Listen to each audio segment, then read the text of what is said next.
ঘুম থেকে উঠেই সমস্ত বাসি কাজ সারা হয়ে গেছে। তারপর স্নানটা করে ভাতটা বসিয়ে দিয়েছি। একদিকে ভাত আর একদিকে চাটাও বসিয়ে দিয়েছি, যেহেতু আমাদের ব্রাশ করা হয়ে গেছে, দুজনই চা খাবো। তাই দেখো একটা চাটাও হয়ে গেল, 2 কাপ চাটা ছেঁকে নিয়েছি দুজনের মধ্যে। চাটাও খাওয়া হয়ে গেল। এবার আমি চা খেয়ে চলে এলাম সবজি কাটতে। তোমাদের দাদা ভাই আছে দোকানে, বসে পড়লে তো সারাক্ষণ দোকানে ডাকলে যাওয়া সম্ভব নয়, তাই বসে বসে আমি সবজিগুলো কেটে নিয়েছি। শুভ সকাল প্রিয় বন্ধুরা, তোমরা যে যেখানে আছো সকলে খুব ভালো আছো, সুস্থ আছো। বর্ধমান জেলার ছোট্ট একটা গ্রাম থেকে আমি শান্তনা, আমার ব্লগ চ্যানেলে তোমাদেরকে অনেক অনেক স্বাগত, অনেক অনেক ভালোবাসা। এই যে আমার রান্নাগুলো হয়ে গেল সকালে। কী কী রান্না করেছি তোমরা তো দেখলে, আমি কী কী আজকে কেটেছিলাম। দেখো রান্নাগুলো ও খাবে বলে ওর জন্য থালাতে ভাতটাও বেড়ে দিয়েছি আর টিফিন কৌটোতেও ভরে দিয়েছি। ও খেয়ে দিয়ে নিজের কাজের জায়গায় চলে যাবে। এই যে তোমাদের দাদা ভাই খেতে বসে পড়েছে আর আমি ওকে একটু ভিডিও করে দেখাচ্ছিলাম। দেখো ও খাচ্ছে আর আমি ওর পাশে বসে আছি। প্রতিদিনই আমি এইভাবে ওর পাশে বসে থাকি। ওর খাওয়া হয়, ও যায়, তারপর আমি বাড়ির কাজ করতে লাগি। এই যে দোকানে ডাকছিল, গিয়েছিলাম, দেখলে তো উঠলাম। দিয়ে এই কাকুটা মাল দিতে এসেছিল, এই কাকুটার মাল দেওয়া হয়ে গেল। আজকে সেরকম কিছু নিইনি গো, আজকে আর সেইভাবে কিছু নেওয়ার ছিল না, তাই অল্প দিয়েই চলে যাচ্ছে। এই কাকুটাকে আমরা ছোট্টবেলা থেকে চিনি। আমার বাপের বাড়ির একটা দোকান ছিল, এই কাকুটাই মাল দিত, তাই এখনও আমিও দোকান করেছি, আমার দোকানেও এই কাকুটা মাল দেয়। ওই যে বললাম আজকে সেরকম কিছু নিইনি, শুধু 2টো রুটি নিয়েছি, তাই সেই দুটোই তোমাদেরকে দেখালাম। তারপর আবার বাড়িতে গিয়ে টিফিন কৌটোগুলো লাগিয়ে দিলাম। আর ওই যে তোমাদের দাদা ভাই খেয়েছে, থালাটা এখনও নামানো আছে, আগেও যাবে, তারপর আমি কাজ করব। টিফিন কৌটোটা ব্যাগে ভরে দিয়েছি, এখনও বেরিয়ে পড়েছে, এখন যাচ্ছে ও কাজের জায়গায়।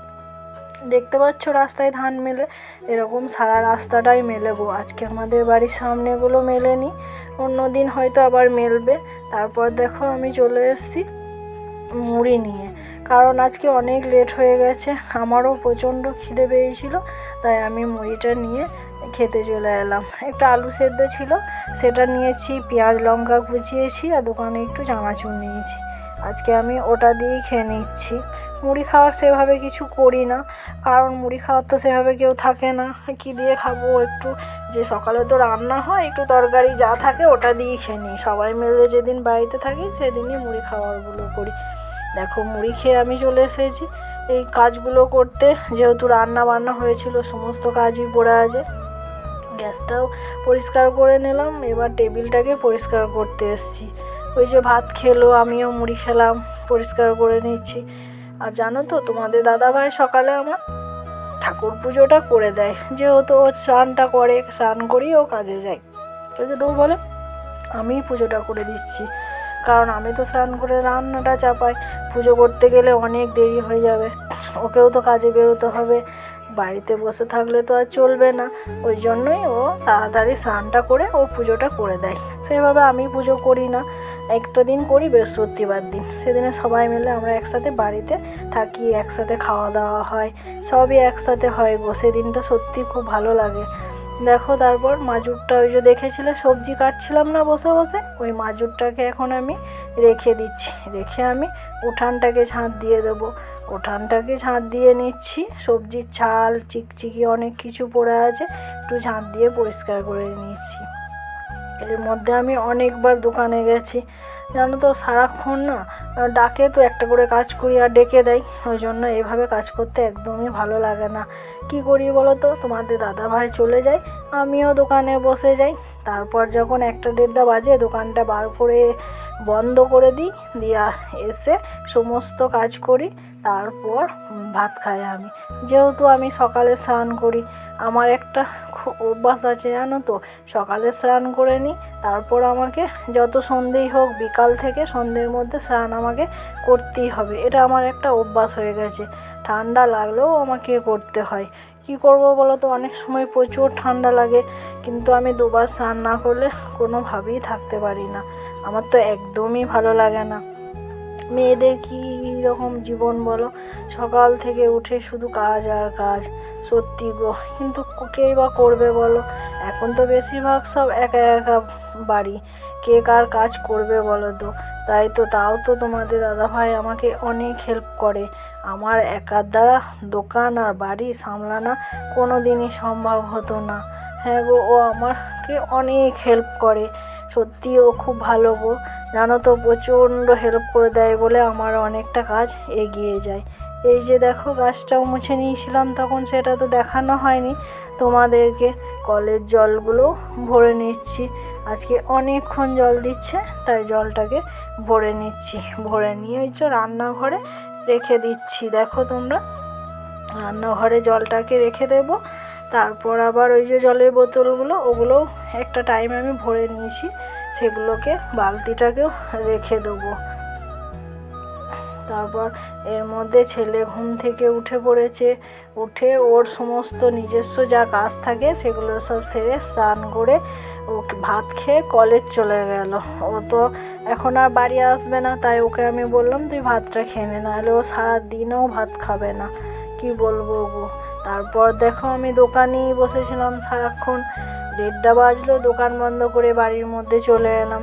বাড়ির মধ্যে এসে এখন আমি উঠানে, চুলটা খুব নোংরা হয়েছিল, তাই উঠানেই চুলটা ঘষলাম। উঠানে খুব সুন্দর রোদ হয়েছিল। আজকে তো আর বিকালে চান করবো না, তাই এখনই স্নানটা করে নিলাম, যেহেতু চুলটা নোংরা হয়েছিল। স্নানটা করে উঠোনে দাঁড়িয়ে দাঁড়িয়ে আমি ভিজে চুলটাকে ছাড়িয়ে নিচ্ছি। কি বলবো, ভিজে চুলটা ছাড়ালে খুব সুন্দর আমার ফাঁস ছাড়ে, কিন্তু শুকিয়ে গেলে অতটাও ভালো ছাড়ে না। তারপর দেখো, আয়নার সামনে চলে এসেছি। আয়নার সামনে এসে একটু সিঁদুর পরবো, আর মুখে একটু ক্রিম লাগিয়ে নিলাম। শীতকাল তো প্রচণ্ড চচ্চর করবে, তাই তো ক্রিমটা লাগিয়ে নিলাম। প্রচুর খিদে পেয়েছে গো আজকে। ওই যে চুলটা ঘষলাম, অনেকটা লেট হলো, তাই তো অনেক খিদে পেয়ে গেছে। দেখি এবার আমি ভাতটাও খেয়ে নেবো। তারপর দেখো, এটা আমার রুম। এই রুমটায় আমি আর তোমাদের দাদা ভাই থাকি, আর ওই পাশের একটা রুম আছে, ওখানটায় ছেলে থাকে। আমাদের দুটো রুম, একটা বারান্দা। বারান্দার মধ্যে সিঁড়ির নিচেটা আগে রান্না করতাম, এখন আর ওই জায়গাটা রান্না করি না। এখন রান্না করি ওই যে বাইরে, তোমরা দেখতেই পেলে, ওই উঠানে একটা স্ল্যাব দিয়েছি, ওখানেই রান্না করি। পরে একটা রান্নাঘর করতে হবে, সেইভাবে তো আমাদের অনেক জায়গা নেই, তাই রান্নাঘরটাও করতে পারছি না। দোকান আছে ওইটুকুই জায়গা, অনেক যদি জায়গা থাকতো তাহলে একটা বড় রান্নাঘর করে নিতাম। জানি না গো, একটা রান্নাঘরের খুবই শখ, জানি না কবে করতে পারবো। রান্নাঘর যদি একটা হতো খুব ভালো হতো, রান্নার জায়গায় সব কিছু গোছানো থাকতো।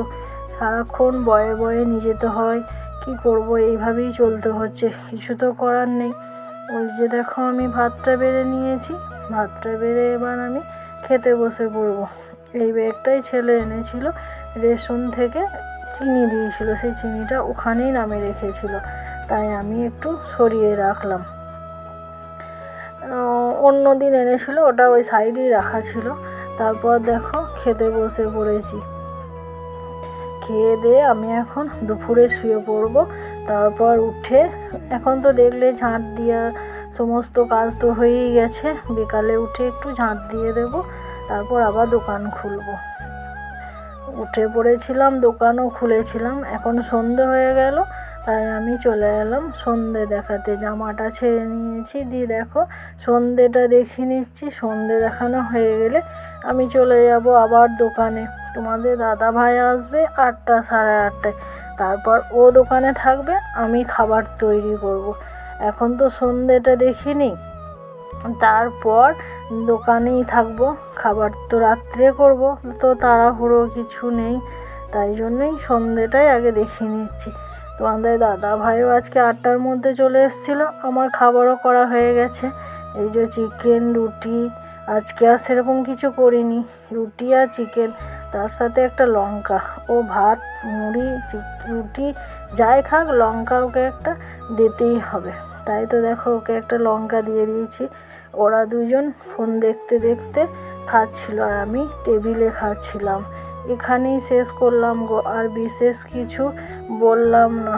প্লিজ তোমরা আমার ভিডিওটা দেখো, দেখলে আমারও খুব ভালো লাগবে যে না তোমরা আমার ভিডিওগুলো দেখছো।